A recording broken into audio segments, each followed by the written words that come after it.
I was having a discussion, debate, conversation, argument, whatever you want to call it, at a local event seminar I was at about planning.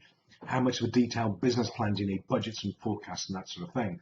And for most of us in business, when you do a business plan, you probably do it for one reason, because you want to raise some funds, some cash, some finance in the bank.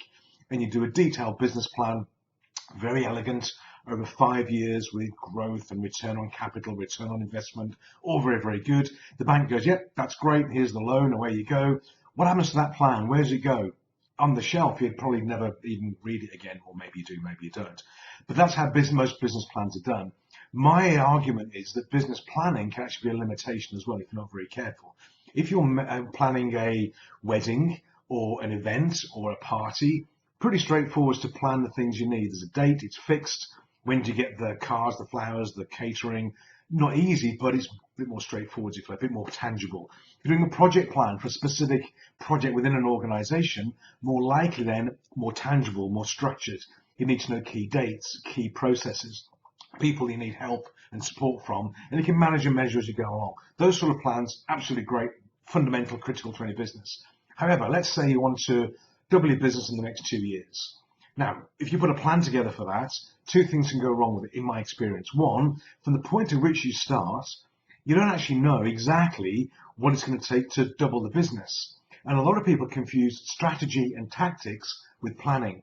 They have a plan, but they don't have in place a key strategy. They don't have in place some tactics. So I think we should reduce the amount of detailed structured planning. We don't know what's going to happen in 2 years. Political, economic, social, technical, legal, environmental issues, that's 6, not 5, I think, but they can all stack up against us. We don't know what's going to happen in 12 months or 2 years' time.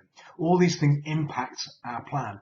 Our strategy, for example, could be perhaps you're going to go down the franchising route. Perhaps you're going to go through distributors and wholesalers for your business. There's a strategy. The tactics, well, how do you achieve that? How do you make that happen? And the plan is much more short term. So I would recommend we have high level strategy, mid-level tactics, how you're going to make it happen, detailed structured 12-month forecast and budget, and an absolutely detailed structured 90-day plan.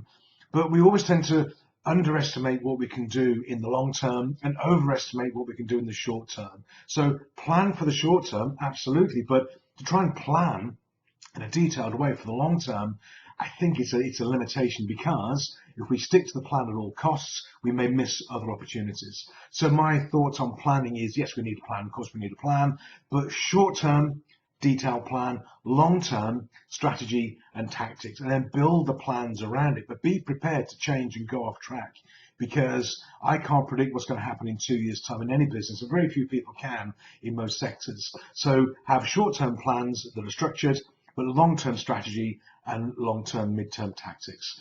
Try that, and don't get too hung up on doing a multi-page, 5-year detailed structured business plan. In my experience, not only do they not work, but they can be a limitation, because they mean you avoid other opportunities that come along. So check out our website, resultsrulesok.com. Lots of templates and tools, including 90-day planning tools and templates on there, and ways of defining your strategy and building your tactics. Have a great week, have a great month, and hope you like the video. Click on the like button, share and comment, and I'll see you guys again soon. Thanks for watching. Bye for now.